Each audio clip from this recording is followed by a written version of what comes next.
ಚಾಲನೆ ನೀಡಲಿಕ್ಕಿದ್ದಾರೆ. ಎಲ್ಲರೂ ಚಪ್ಪಾಳೆಯಿಂದ ಈ ಒಂದು ಕಾರ್ಯಕ್ರಮವನ್ನು ಓಂ ಅಸತೋ ಮಾ ಸದ್ಗಮಯ ತಮಸೋ ಮಾ ಜ್ಯೋತಿರ್ಗಮಯ ಮೃತ್ಯುರ್ಮಾ ಅಮೃತಂಗಮಯ.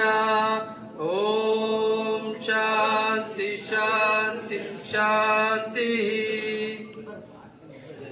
ಜ್ಞಾನ ಸ್ವರೂಪಿ ಬ್ರಹ್ಮ ಸ್ವರೂಪಿ ದೀಪವನ್ನ ಬೆಳಗಿಸುವುದರ ಮೂಲಕ ಕಾರ್ಯಕ್ರಮಕ್ಕೆ ನಮ್ಮ ಗಣ್ಯರು ಚಾಲನೆಯನ್ನ ನೀಡುತ್ತಾ ಇದ್ದಾರೆ.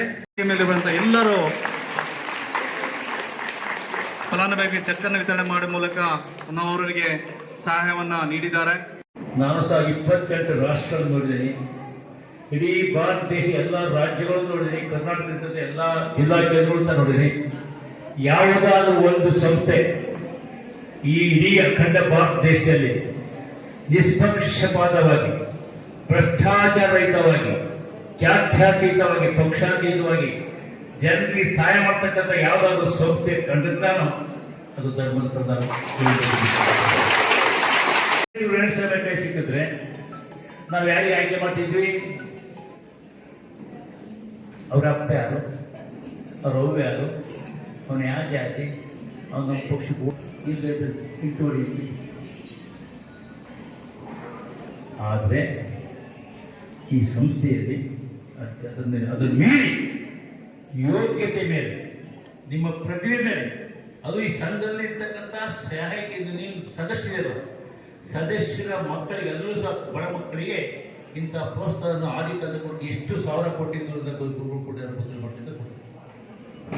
ನಿಮಗೂ ಸಹ ಪ್ರತಿ ವರ್ಷ ಕೊಡ್ತಕ್ಕಂಥ ನಾವು ಕೇಳ್ಕೊಂಡ್ವಿ. ಇವಾಗ 2 ಯೋಜನೆ ಡಿಪ್ಲೊಮಾ ಆದವರಿಗೆ, PUC ಆದವರಿಗೆ 500ರಿಂದ 1000 ಕೊಡ್ತಾರೆ. ಯಾರ್ಯಾರು MBBS ಓದೋದು ಪ್ರತಿ ವರ್ಷ 1000 ರೂಪಾಯಿ 5 ವರ್ಷಗಳು ಸಹ 50,000 ರೂಪಾಯಿ ಸಹಾಯಧನ ಕೊಡ್ತಾರೆ ಅಂತ ಹೇಳ್ತೀವಿ.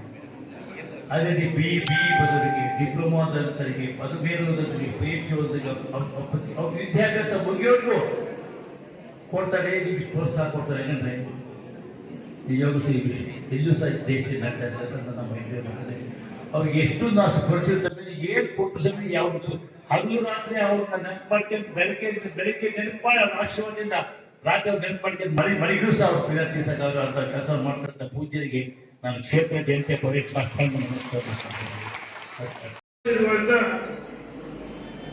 ರಾಜ್ಯದಲ್ಲಿ ಸರ್ಕಾರದ ನೆರವಿಲ್ಲದೆ ಪಾರದರ್ಶಕವಾಗಿ, ಪ್ರಾಮಾಣಿಕವಾಗಿ ಬಡವರ ಪಾಲಿಗೆ ಆದರ್ಶ, ಬಡವರ ಪಾಲಿಗೆ ಬಂಧು ವಿದ್ಯಾಸಂಸ್ಥೆ ಈ ಒಂದು ಧರ್ಮಸ್ಥಳ ಗ್ರಾಮೀಣ ಸಂಸ್ಥೆ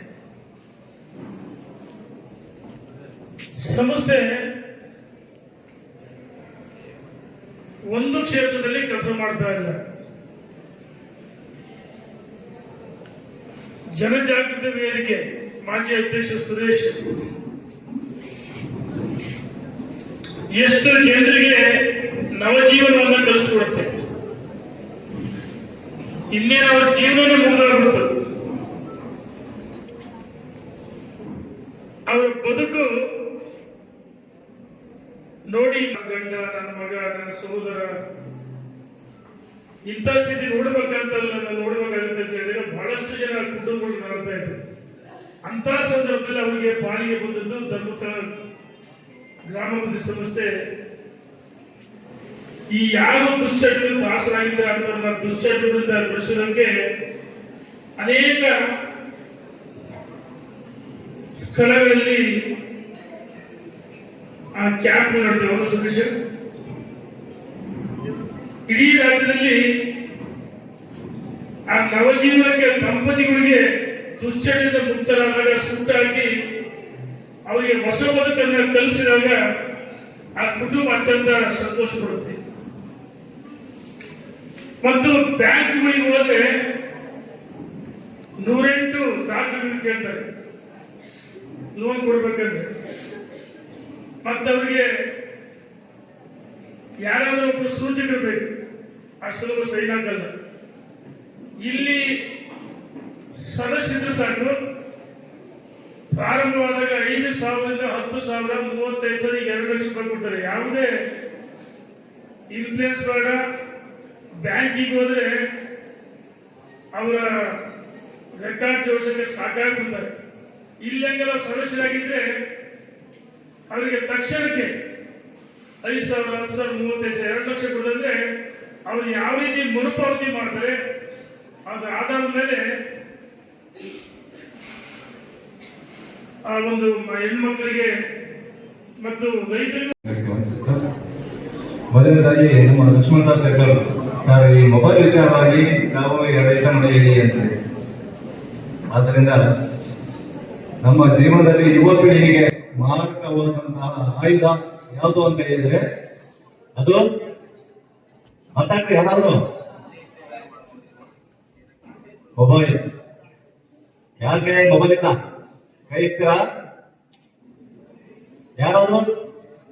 ಸುರೇಶ್ ಅಣ್ಣ ಯಾರ ಕೈ ಮೊಬೈಲ್ ಇಲ್ಲ? ಈಗ ನಮ್ಮ ಆರ್ಯ ಸಂಚಕರು ಹೇಳಿದ್ರು ಅವರು ಆ ಸಂಘದಾಗ ಇದು ಕೊಡ್ತಾರೆ ಈ ಸಂಘ ಇದು ಕೊಡ್ತಾರೆ ಅಂತ. ನಮ್ಗದು ಬೇಡ. ಈಗ ಮೊಬೈಲ್ ಯಾರ ತರ ಇಲ್ಲ. ಎಲ್ಲ ಯುವಕರಿಗೆ ಇದ್ದೀರಾ, ಅದರಲ್ಲಿ ಹೆಣ್ಮಕ್ಳು ಬಹಳ ಜನ ಇದ್ದೀರಾ. ನಮ್ಮಲ್ಲಿ ಕೇಳೋದು ಇಷ್ಟೇ, ಮೊಬೈಲ್ ನೋಡಬಾರ್ದು ಅಂತಲ್ಲ, ನೋಡಿ ಎಷ್ಟು ಬೇಕೋ ಅಷ್ಟು. ಇವತ್ತು ಮೊಬೈಲ್ ಅಂದ್ರೆ ನಾವೆಲ್ಲ ಇನ್ನೂ ಸೇರಿ ಎಲ್ಲ ಆಗೋದು ಮೊಬೈಲ್ ಇಂದ. ಈಗ ಎಷ್ಟೋ ಜನಕ್ಕೆ ಕುತ್ಕೊಂಡು ತಿಂತಾರೆ ಹಿಂಗೆ ಮೊಬೈಲ್. ದಯವಿಟ್ಟು ಆ ಮೊಬೈಲ್ಗೆ ಕಾಸು ಹಾಕ್ಬೇಡ್ರಿ. ಮೊದಲನೇದು. ಎರಡನೇದು ಮದ್ಯ ವ್ಯಸನಗಳು ಆಗ್ಬೇಡಿ. ಎಲ್ಲ ಯುವಕರು ಯುವತಿಯರು ಇದ್ದೀರಾ, ಅವ್ರ ಪೋಷಕರು ಇದ್ದೀರಾ, ಯಾರೋ ಮದ್ಯ ವ್ಯಸನಗಳು ಆಗ್ಬೇಡ್ರಿ. ಮದ್ಯ ವ್ಯಸನಗಳಂದ್ರೆ ಗುಟ್ಕಾ, ಸಿಗರೇಟ್, ಬೀಡಿ, ಎಲ್ಲ ಈಗ ಚರಸು, ಗಾಂಜಾ, ಅಫೀಮು ಎಲ್ಲ ಬಂದವೆ. ಸಾಮಾನ್ಯವಾಗಿ ನಾವು ಹಳ್ಳಿ ಕಡೆ ಹುಟ್ಟಿದೀವಿ ಅಂದಾಗ ನಮಗೆ ಗಾಂಜಾ ಸನಿಹ ಇರ್ಬೋದು. ಏನ್ ಸುರೇಶಣ್ಣ? ಗಾಂಜಾ ಸನಿಹ ಇರ್ಬೋದು, ಇನ್ನಷ್ಟು ಮುಂದೆ ಸಿಗ್ಬೋದು. ಅದು ಬಿಟ್ಟು ಬೇರೆ ಅಫೀಮು ಅದೆಲ್ಲ ನಾವು ನೋಡಿಲ್ಲ ಅನ್ಸುತ್ತೆ. ನಾನು ಯಾವಾಗ ಹಳ್ಳಿಗಳಿಂದ ನೋಡಿದ್ವಿ ಅಫೀಮು, ಇದು ಮತ್ತೆ ನೋಡಿಲ್ಲ. ಯಾಕಂದ್ರೆ ನಮ್ಮ ಸಮಾಜದಲ್ಲಿ ಅದು ಸಿಗಲ್ಲ. ಅದಕ್ಕೆ ದಯವಿಟ್ಟು ಯಾರು ಚಟಗಾರ ಆಗಬೇಡಿ. ಒಳ್ಳೆ ವಿದ್ಯಾಭ್ಯಾಸ ಕೊಟ್ಟಿದ್ದಾರೆ ಮುಂದಿನ ಸಂಘದಿಂದ, ಅದನ್ನ ಉಪಯೋಗ ಮಾಡ್ಕೊಳ್ಳಿ.